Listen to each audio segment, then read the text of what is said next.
Hello everyone, Brett here, Lionheart 84, and I thought for a change I would do an update on my parents' pineapple guava today rather than featuring mine. This is one I planted in ground for them probably about maybe 4 or 5 years ago. And because it's growing in a location where I haven't had to sort of prune it so much, it has been pruned a bit, it's been allowed to grow, and it's now about 8 feet tall by, I suppose, about 10 feet wide. So it's been doing very well.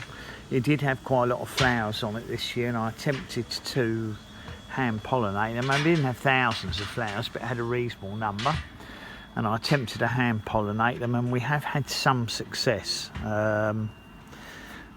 Look, there are some fruits that have set. Not a huge quantity, but nevertheless, I mean, there's quite a few small ones. So there's a decent sized one there. There's quite a few very small ones that obviously haven't set. That's going to come off. I could probably pull that off. And again, some thin ones here, bearing in mind we're at the end of August. There's no way they're going to make it to maturity, but looking around, again, no chance of them making it. But looking around here, there are some small ones, but some larger ones as well, so that's obviously going to be okay. Those should be okay. So not on the whole, not bad. Probably, I would say, at least a dozen fruits that look to me as if they will get to a decent edible size.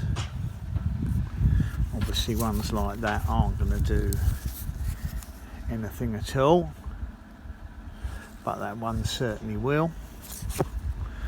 And out of interest, I did plant a name variety for them, a Triumph, a year or two back. That's not done much. It's in a very shaded position here underneath there's a large mahonia and a bay tree, so it's not getting the sun of the other one, but it has been putting on some growth recently, so the main thing is it's still alive. I think it will bush out more. I'll have to make sure that fatsia is kept cut back so it gets as much light as possible, but it's not in a sunny position. But hopefully, it had one flower bud on it this year which opened, of course it didn't set fruit, and it was a pretty weedy flower bud, so I think there is a hope that it will flower here and probably set fruits. But this one, as I said, is unknown, unnamed.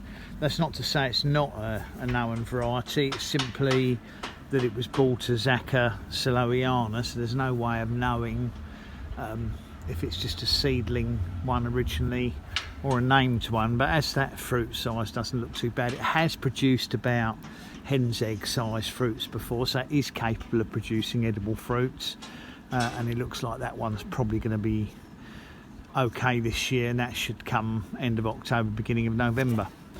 So that's my parents' in-ground Feijoa or pineapple guava, much bigger than my plants because obviously I've had to keep mine very, very restricted in size, but it does show you the sort of size they can grow to if you've got a suitable space and garden. And obviously the larger they are, the more likely they are to produce more flowers and hopefully more decent fruits. So thanks for watching the video. Please give me a thumbs up. You're welcome to share it if you like. Please subscribe to my channel and click on the old bell if you'd like to know when new videos come out. I will see you all soon. Brett out for now.